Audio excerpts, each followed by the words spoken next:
Assalamualaikum warahmatullahi wabarakatuh.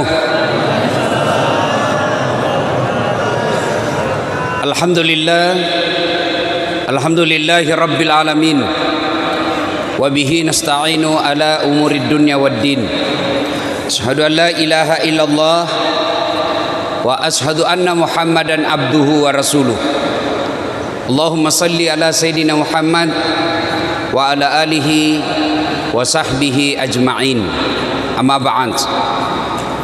Ibu bapak, saudara-saudara sekalian, teristimewa alim ulama,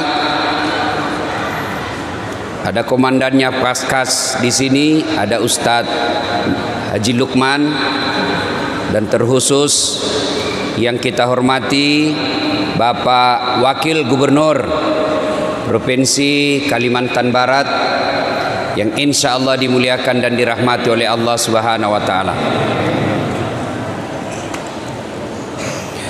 Dalam sebuah kisah diriwayatkan Rasulullah Sallallahu Alaihi Wasallam lagi tawaf. Tahu tawaf Pak ya? Keliling Ka'bah. Di depan Nabi ada anak muda ikut tawaf, dan Nabi melihat anak muda ini melepuh pundaknya. Bahasa Bugisnya takalopi lekena, ya, terkelupas pundaknya. Nabi penasaran, diikuti tawaf. Lalu selesai tawaf, Nabi panggil anak muda itu. Anak muda, ta'al, sini dulu anak muda. Ya Rasul, kenapa itu pundakmu nak? Magi lekekmu. Kenapa belakangmu? Ya Rasulullah, saya orang miskin.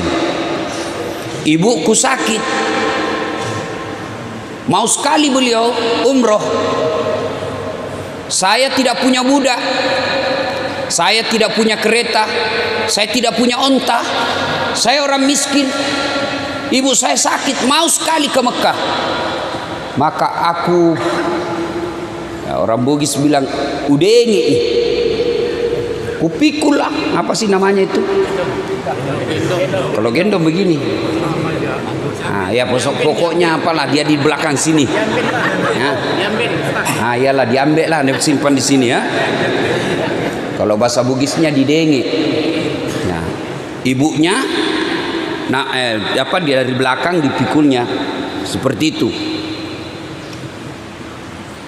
Dari Madinah ke Mekah kurang lebih 500 km, melewati panasnya padang pasir, melewati teriknya matahari, melewati dinginnya gurun. Kupikul terus. Nanti selepas ketika saya makan, buang air besar dan sholat, selebihnya ada di pundak saya. Makanya ini terkelupas pundakku. Lalu anak muda ini bertanya, ya Rasulullah, kira-kira kebaikanku ini sudah membalas kebaikan ibuku kepadaku? Kira-kira sudah seimbang dah ini kebaikan saya? Nabi lalu menjawab, anak muda, alhamdulillah, kau sudah termasuk anak yang soleh, tapi demi Allah kau belum bisa membalas kebaikan ibumu. Masya Allah. Kira-kira sudah ada orang seperti ini sekarang? Hah? Bos, 500 meter kilo, kira-kira dari Palangkaraya ke Pontianak. Palangkaraya Pontianak masih sisa singgah bapak bernaung di bawah pohon, masih banyak sungai yang kita lewati. Makkah Madinah, Madinah Mekah, padang pasir. Subhanallah. Tapi ternyata kebaikan itu belum membalas kebaikan ibu kepada orang tua. Sekarang ini banyak anak-anak durhaka sama orang tuanya. Nih kita nih. Allahu Akbar. Jangan pikir bahwa bapak sudah punya istri tidak durhaka sama orang tuanya. Banyak yang durhaka setelah berkeluarga. Tersebutlah sahabat Nabi namanya Sa'lab Al-Qamah. makesing agamanya, bagus sholatnya. Di mana Nabi dakwah di depan ada Alqamah, di mana Nabi berjamaah di belakang ada Alqamah. Tapi anehnya ketika sakaratul maut tidak bisa mengucapkan dua kalimat syahadat. La ilaha illallah. Alqamah cuma katakan la. Bingung semua sahabat. Kok bisa? Ini kan baik agamanya, rajin jamaah, bagus Senin Kamisnya. Kok bisa dia? Lapor sama Nabi, ya Rasulullah, Alqamah sakaratil maut tiba bisa mengucapkan dua kalimat syahadat, mungkin ada dosanya. Nabi lalu bersabda, hai, kau cari bapaknya, cari orang tuanya. Bapaknya sudah meninggal ya Rasul. Cari ibunya, kau cari ibunya. Cari ibunya ketemu. Lalu si Bilal berkata, Bu, anakmu si Alqamah lagi sakaratil maut, tidak bisa syahadat, mungkin ada dosanya sama ibu.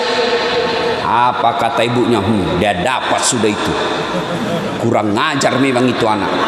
Setengah mati ku hamilkan, setengah mati ku lahirkan, bersusah payah ku besarkan. Setelah ada istrinya, lebih sayang dan lebih takut sama istrinya daripada saya ibunya.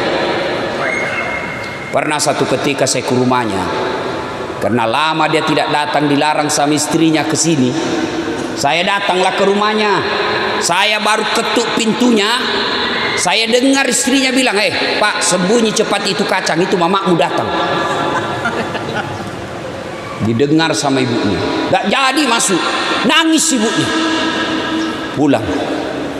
Setelah mendengar ini Nabi berkata, masih sak macilaka itu Alqamah, siksa itu anak, gak bakal selamat. Panggil ibunya.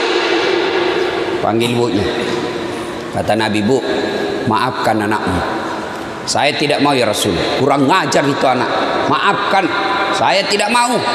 Tidak selamat ini anakmu kalau kau tidak maafkan. Biar saja, kurang ajar. Jalan satu-satunya kalau begitu, lebih baik saya bakar api di dunia daripada apinya neraka yang bakar. Bapak tahu namanya api? Api itu 4 tingkatan. Pertama, api warna merah. Bapak pernah lihat orang merokok? Pernah? Bukan pernah, bapak yang merokok. Coba isap. Nah, itu yang merah. Yang merokok saya doakan berhenti kau merokok. Kamu caci-caci 9 naga, kamu caci-caci itu, tapi kau beli rokoknya. Kalau kau mau kasih bangkrut mereka, berhenti kau merokok. Nah, itu merokok kayak orang beleng-beleng. Tahu beleng-beleng? Dongo. Tahu dongo? Beleng-beleng. Ah, itu lempar rokok. Itu aja dikerja kayak orang bego. Coba itu orang di bandara yang merokok. Lain itu tampaknya dikasih masuk bele-bele. Kayak kotak-kotak sendirilah dia di dalam. Itu aja dikerja 5 menit. Sekali-kali isap kunyah.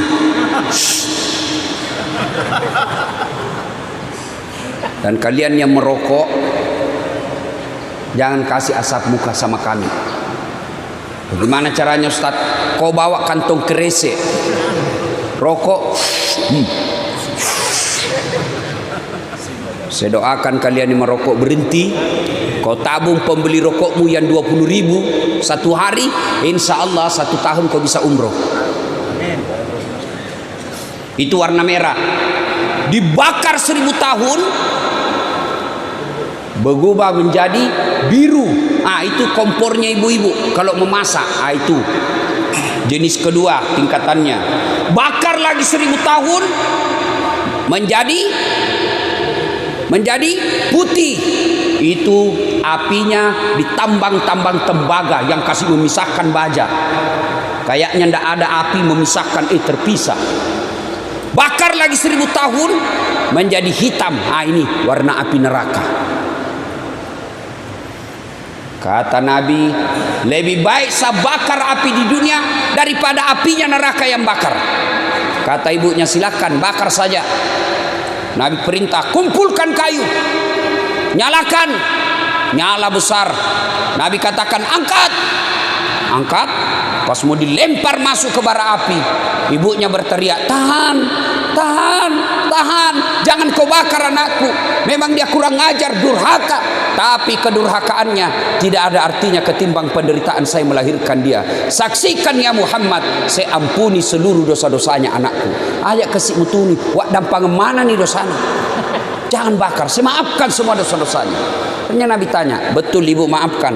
Betul ya Rasul. Letakkan dia. Setelah itu dengan bersusah payah mengucapkan La ilaha illallah Muhammadur Rasulullah, menghembuskan nafas.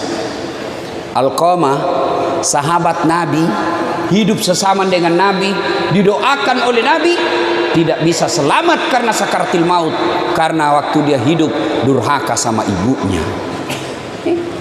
Ini bapak-bapak, kadangkala saya heran sama guru, sama ulama, kau cium tangannya. Sama ibumu tidak. Sama gubernur,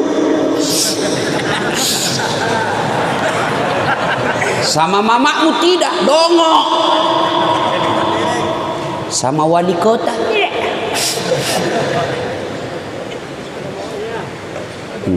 Coba, padahal tidak diajarkan, ciumlah tangan wali kotamu. Kenapa tidak ada berkah bagi mereka yang durhaka sama ibu bapaknya? Kenapa? Tuh tanya itu ibu, tanya itu ibu-ibu. Ibu-ibu masih ingat waktu melahirkan? Ada ndak ibu-ibu melahirkan senyum? Keluar kok nak. Mentang-mentang dia kaya, keluar nak.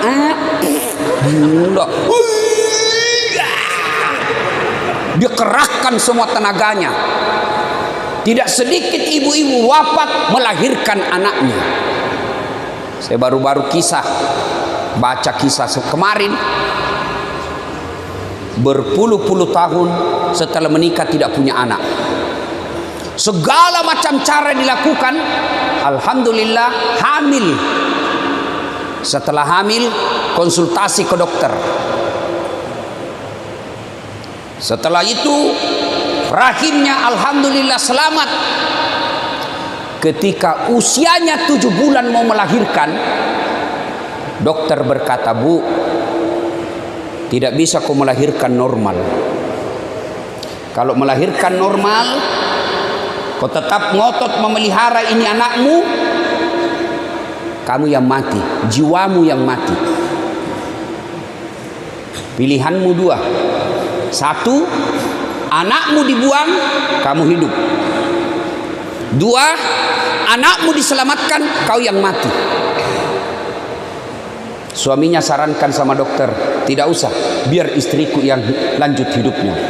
Tapi istrinya ngotot, biarkan saya melahirkan anakku. Begitu melahirkan, benar melahirkan, istrinya yang wafat. Sebelum meninggal ibunya, dia minta supaya dicium anaknya. Coba pengorbanannya ibu. Lihat sendiri tuh ibu-ibu. Hamil. Ibu-ibu masih ingat waktu hamil? Nah, ada ndak ibu-ibu hamil enak tidurnya? Masih ingat waktu ibu hamil? 9 bulan. Pernah ibu tengkurap? Usia hamilnya 5 bulan, mopak kok. 9 bulan itu ibu tidak tengkurap. 9 bulan. Bapak 1 minggu saja tidak tengkurap, pusing. Itulah ibu-ibu.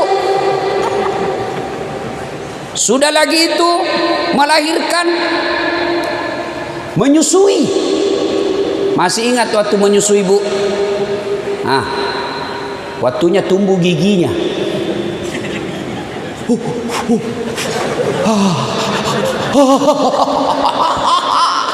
Coba ada ibu-ibu menyusui anaknya digigit. Hei, kok gigit saya? Tidak, udah cabolo tuh kasih. Siang anaknya, malam bapaknya. itu. Makanya wajar ada orang habis waktunya untuk sekolah, S1 selesai, lanjut lagi S2, setengah mati cari kerja, tidak dapat kerja. Kenapa? Durhaka sama orang tuanya. Ustaz, bapakku selingkuh. Ustaz, bapakku tukang judi. Ustaz, bapakku tidak sholat. Apa saya wajib taat kepada bapak saya? Kau belajar dari kisahnya Ibrahim alaihissalam. Ibrahim alaihissalam, bapaknya namanya Azor, produsen nyembah berhala. Dia yang bikin patung itu, bapaknya Ibrahim. Ibrahim mau ribut sama bapaknya, ditahan sama Allah. Sadar kau Ibrahim, bapakmu itu bapakmu, tapi dia nyembah berhala ya Allah. Bagaimanapun dia orang tuamu. Jangan kau ribut sama orang tuamu. Kau yang keluar dari desamu, keluar kau dari desamu, jangan kau lawan bapakmu. Itu Ibrahim. Sekarang kita coba lihat anak-anak kita, lihat sekarang di rumah Pak. Lihat itu anak-anakmu di rumah. Hilang itu yang namanya sopan santun. Zaman saya kecil, jangankan bicara kasar sama orang tua, menatap wajah orang tua sudah kita dianggap kurang ajar. Itu ada orang tua, ada tamu, ruang tamu. Lagi nongkrong, cerita-cerita bapak dengan tamunya. Lewat kita motong ruang tamu, dia kasih bola matanya bapak. Lari sudah kita Pak. Dapat lagi kita ini Pak Kabibi cubit. Sekarang anak-anak dikasih bola matanya bapaknya. Apa dia bilang? Kenapa matamu Pak? Itu anak-anak sekarang. Dinasehatin apa dia bilang? Itu kan dulu.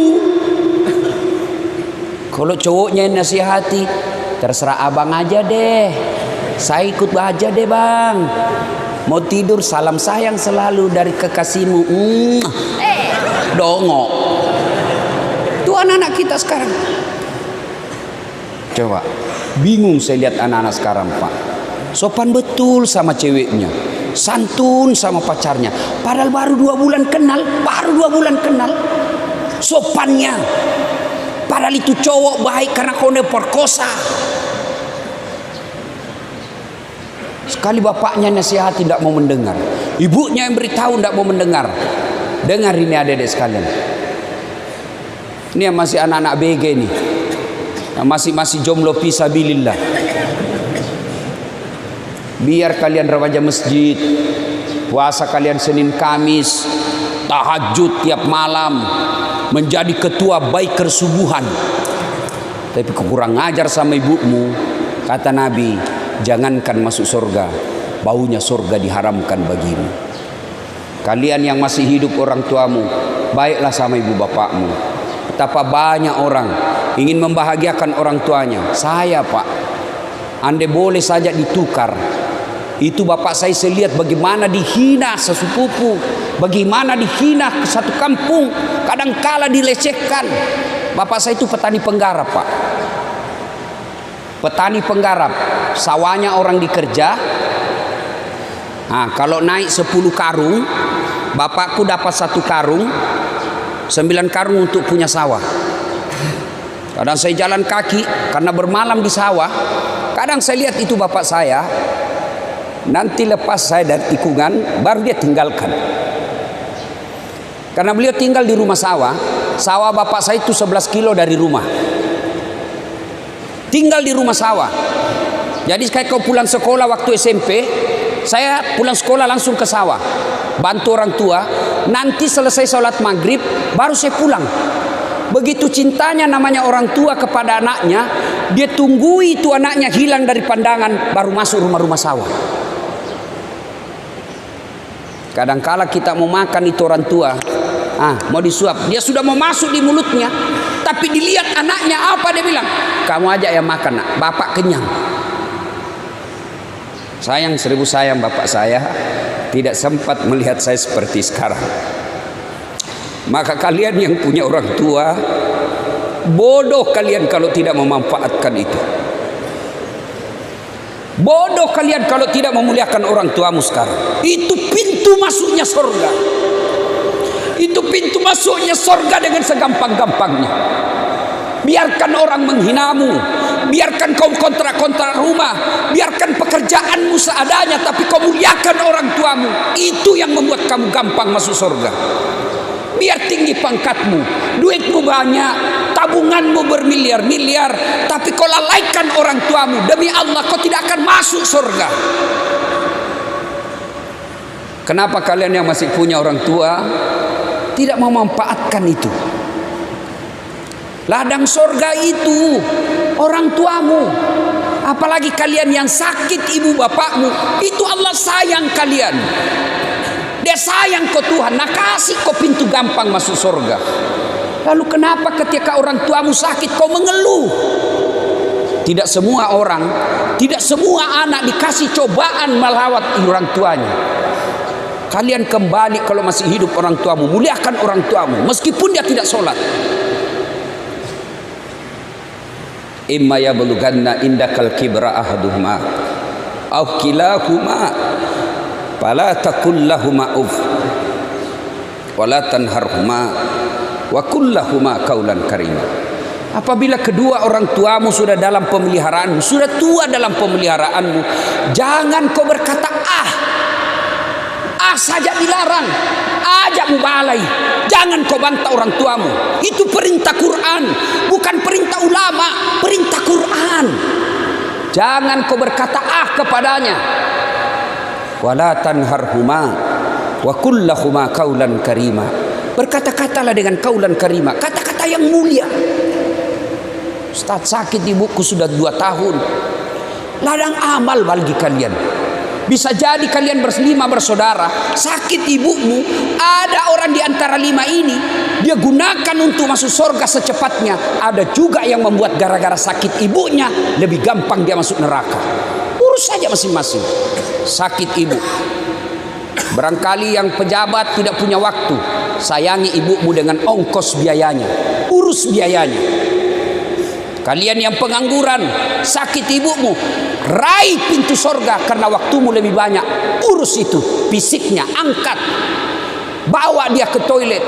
Ketika kau mengeluh, bikin repotin orang tua, hancur semua kau punya amal. Ingat, dalam Al-Quran ada 3 perintah serangkai, yang artinya tidak diterima perintah yang satu apabila perintah yang lain tidak dilaksanakan. Apa gerangan perintah serangkai itu?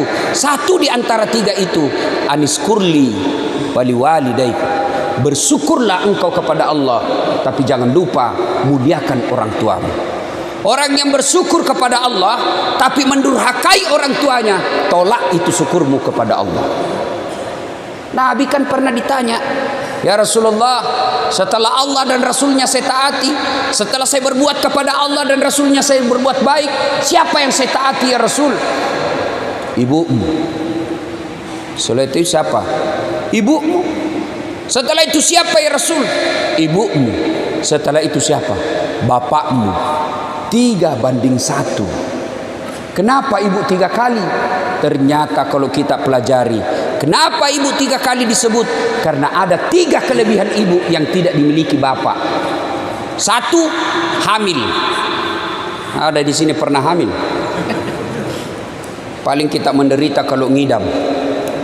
Iya toh? Ada di Makassar, Ustaz, apa doanya supaya berhenti ngidam istriku? Saya bilang, ngidam apa istrimu? Dia bilang, nanti dia bisa tidur kalau dia lihat saya duduk di atas lemari. Menderita kau terus. Jadi kalau jam 10 mau tidur istrinya, setengah 10 sudah naiklah dia duduk di atas lemari. Bilang, berhenti kau, dikasih bodoh-bodoh kau istrimu itu. Tidak ada itu ngidam. Oi ibu, oi. Tidak ada itu ngidam. Mamanya cek istriku dulu ngidam. Saya mau, tidak ada itu ngidam. Berhenti. Kedua, melahirkan. Ketiga, menyusui. Ibu bapak saudara-saudara sekalian, tentu kita heran, kenapa anak-anak kita sekarang begini? Magai kira-kira. Kenapa kira-kira anak-anak kita begini?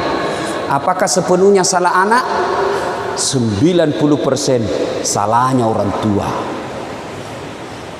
Kenapa bisa Ustaz? Coba lihat. Satu, apa yang kita kasih makan anak-anak kita. Kalau ibu bapak sudah memberi makanan haram anaknya, maka jangan heran anak nanti pun besar selalu berpikir yang haram-haram. Coba lihat anak-anak pejabat yang korup. 3 anaknya. 1 pengedar, 1 pengisap, 1 kawin lari di bawah bandar. Coba itu. Tapi coba lihat anak-anak guru mengaji. Coba, apa mau korupsi guru mengaji? Bapakku guru ngaji. Sampai sekarang masih ada warisannya itu. Anak santrinya lebih 60 di rumah. Bukan TKTPA, yang model ngaji kampung, orang Bugis. Alepura senaa, alepure wanai, alepura panau, aiu. Itu sampai sekarang itu. Ibu saya 84 tahun masih di Yesus itu. Jadi kalau sambil cobek-cobek itu ibu-ibu guru ngaji kan dulu begitu. Sambil dia kerja, salai, malampei, salah kok, kasih pendek itu, berdegung itu. Sambil cobek-cobek itu dia tahu. Dan gratis. Ada yang basi kencing, dia datang bawa di rumah. Saya tanya ibuku, berapa dibayar itu 1 orang mak?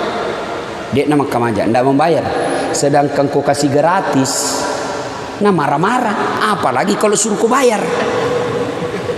Itu paling bayarnya sampai sekarang. Bayarnya apa? Bukan duit. Apa? Ayam. Macera namanya. Baru masuk bawa ayam jago. Nah, dipotonglah itu anunya. Di atasnya taliknya orang Bugis bilang. Baru modus supaya ada ritualnya. Itu darah-darahnya dikasih di sininya. Tidak ada. Saya biarkan saja.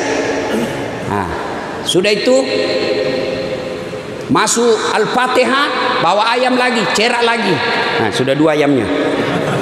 Ya. Dapat Iqra, cerak lagi, ayam lagi. Sudah 3. Naik koran besar, ayam lagi, 4 nih. Dapat pertengahannya, cerak lagi, sudah 5. Dapat sajadah, cerak lagi, 6. Tutup Quran, selesai hatam, ayam 2. 8 ayamnya. Saya pernah tanya, mak, kenapa banyak sekali itu ceraknya? Banyak ayamnya. Nah bilang, ya itulah untung kita. Itu korupsinya kasihan guru mengaji paling itu. Tapi coba anggota DPR, lain sih. Maka jangan heran banyak anak anggota DPR, bapaknya terhormat, anaknya narkoba. Banyak anak gubernur, wali kota, di kantor dia dihormati, di kantor dia dimuliakan, dicium tangannya, dibukakan pintu kamarnya, dibukakan pintu mobilnya, sampai di rumahnya mau dilempar sama anaknya yang masih SMP. Anak gadisnya SMA pulang tengah malam, lompat pagar, padahal bapaknya pejabat tinggi. Kenapa? Anaknya dikasih makan uang haram. Maka di situ fungsinya ibu-ibu. Datang suamimu bawa duit, tanya dulu, halal tidak ini? Halal tidak? Pak, biasanya cuma 3 juta ini gajimu. Kenapa hari ini 3,5 juta? Dari mana ini 500? Halal tidak? Kalau halal kasih masuk. Kalau haram nggak mau. Kalau kau mau mencuri, kau aja yang makan. Itu baru istri yang hebat. Bisa ibu? Woi, bisa. 500.000 bisa, 15 juta bengkok mukamu. Ya? 2. Cara didik anak. Belajar di surah Luqman. Ayat 14 dan seterusnya. Ya bunayya, la tusyrik billah. Jangan kau serikatkan Allah. Ajarkan akidah yang lebih awal kepada anak. Ibu-ibu dulu kan diajarkan akidah melalui lagu-lagu. Katakan Tuhan itu satu, akidah. Topi saya bundar, bundar topi saya. Nah ganti tuh ibu-ibu dulu. Tuhan saya Allah, Allah Tuhan saya. Kalau bukan Allah, bukan Tuhan saya. Itu dulu lagunya ibu-ibu dulu begitu. Masuk Rajab, 27 Rajab Nabi Muhammad diisrakan dari Masjidil Haram ke Masjidil Aqsa. Itu lagu-lagu dulu. Kalau lagu-lagunya ibu-ibu sekarang, la la la la la la, panggil aku si Jablay, abang jarang pulang, aku jarang dibelai. Itu sudah, karena waktu yang terbatas. Pertanyaan, Ustadz, saya ini baru hijrah. Orang tua dulu saya permalukan. Tidak pernah itu. Orang tua saya teteskan air matanya. Tapi tidak sempat saya melihat saya sekarang hijrah. Sudah di alam kubur ibu bapak saya. Bagaimana cara saya berbuat baik? Satu, doakan orang tuamu. Apa doanya? Sederhana. Allahumma gfirli wali walidayya warhamhuma kama rabbayani shaghira. Itu. Saya tidak hafal itu Ustaz. Tidak usah kau bahasa Arab. Bahasa Indonesia saja. Tidak ada kewajiban berdoa pakai bahasa Arab. Daripada kau bahasa Arab salah ucap, salah sebut, tidak tahu artinya, bingung malaikat. Dia bilang malaikat, apa maksudnya ini apa? Dia mau doakan mamanya, dia doa minta hujan. Bingung kan malaikat. Tidak usah bahasa Arab. Ya Allah, ampuni dosa kedua orang tuaku, terima amal ibadahnya, lipat gandakan segala kebaikannya, lapangkan kuburnya, jadikanlah kuburnya menjadi taman-taman surga. Tuh, daripada kau bahasa Arab tidak tahu. Boleh juga bapak berdoa begini, ya Allah, engkau sudah tahu apa yang ku mau, kabulkan. Selesai. Daripada banyak juga kesalahan kita yang ada pembaca-baca doa di kuburan. Banyak kan yang baca-baca doa di kuburan. Ternyata setelah saya dengar-dengar, banyak yang tidak tahu bahasa Arab. Datanglah ini ibu-ibu gaul, baju hitam, kacamata hitam, roknya hitam, kudungnya hitam, payungnya hitam, gaya. Bacakan doa mamaku. Nah, dibacalah doa itu penjaga-jaga kubur. Allahumma gfirli, amin, wali walidayya, amin, warhamhuma kama rabbayani shaghira, amin.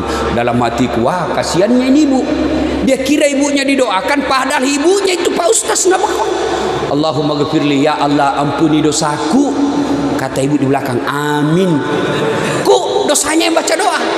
Wali walidayya, kedua orang tuaku, amin. Dosanya yang baca doa. Sudah dikasih duit, dikasih pisang, suruh doakan mama kita, mamanya dia doakan.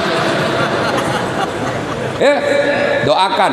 Yang kedua, cara berbuat baik kepada orang tua, bersedekah atas nama orang tua. Tuh, ada itu.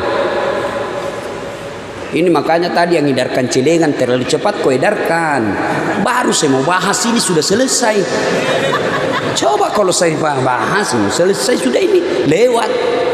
Nah itu coba kalau tadi ya, bisa dilihat mana yang pelit. Kalau celengan lewat itu kan bapak-bapak pura-pura ndak lihat. Lewat baru. Saya mau orang tuaku sejuk kuburnya Ustaz. Kirim pembeli AC di masjid. Saya mau orang tuaku terang kuburnya, bayar lampunya masjid tiap bulan, terang itu kuburnya orang tuamu. Saya mau orang tuaku spring bed, kirim kau pembeli spring bed ke panti asuhan. Tuh ada untuk orang tuamu. Ada yang bilang tidak sampai Ustaz, ada yang bilang tidak sampai. Mau saya buktikan bahwa sedekah sampai ke orang meninggal. Mau saya buktikan. Mau? Ada yang mau saya buktikan? Angkat tangan. Saya buktikan. Itu ada mau. Matilah kau, saya kirimi kau sedekah. Yang ketiga, mengunjungi karib kerabatnya. Mengunjungi karib kerabatnya. Ibu bapak saudara-saudara sekalian, banyak yang ingin kita sampaikan, tapi waktu yang sangat terbatas. Mohon maaf, saya harus segera ke bandara karena pesawat saya jam pukul 6 pagi mau ke Jambi. Kalau saya ketinggalan pesawat, berantakan acara orang. Demikian, mudah-mudahan ada manfaat. Mari jangan dulu bergerak, kita berdoa kepada Allah. Kita awali dengan mengirimkan suratul Fatihah kepada Rasulullah Muhammad SAW. Khasiat dan keutamannya kita ikhlaskan untuk orang tua kita masing-masing, baik yang sudah arwah maupun yang masih sehat, terutamanya lagi yang lagi berbaring sakit. Ila hadratin Nabi Mustafa Muhammad SAW. Ayo kita Fatihah untuk orang tua kita masing-masing. Al-Fatihah. A'udzubillahi minasyaitonir rajim. Bismillahirrahmanirrahim. Iyyaka na'budu wa iyyaka nasta'in. Ihdinas siratal mustaqim, siratal ladzina an'amta 'alaihim. A'udzubillahi minasyaitonir rajim. Bismillahirrahmanirrahim. Allahumma shalli ala sayyidina Muhammad wa ala ali sayyidina. Allahumma ighfir lil mu'minina wal mu'minat wal muslimina wal muslimat al ahya'i minhum wal amwat. Innaka sami'un qaribun mujibud da'wat wa qadiyal hajat. Ya Allah, ya Rabbi, ya Karim, yang Maha Pengampun, ampuni kami sekiranya ada di antara kami anak yang pernah meneteskan air mata orang tuanya, anak yang pernah menghina orang tuanya, anak yang pernah mengecewakan orang tuanya. Ampuni kesalahan kami, ampuni kebodohan kami, dan yang lebih penting ya Allah, berikan kami umur yang panjang, berikan kami rezeki yang cukup agar kami bisa membahagiakan sisa hidup orang tua kami, agar kami bisa umroh dan haji bersama orang tua kami ya Allah. Kami ikhlas menghadap kepadamu setelah Engkau berikan kesempatan kepada kami untuk membalas segala kebaikan orang tua kami.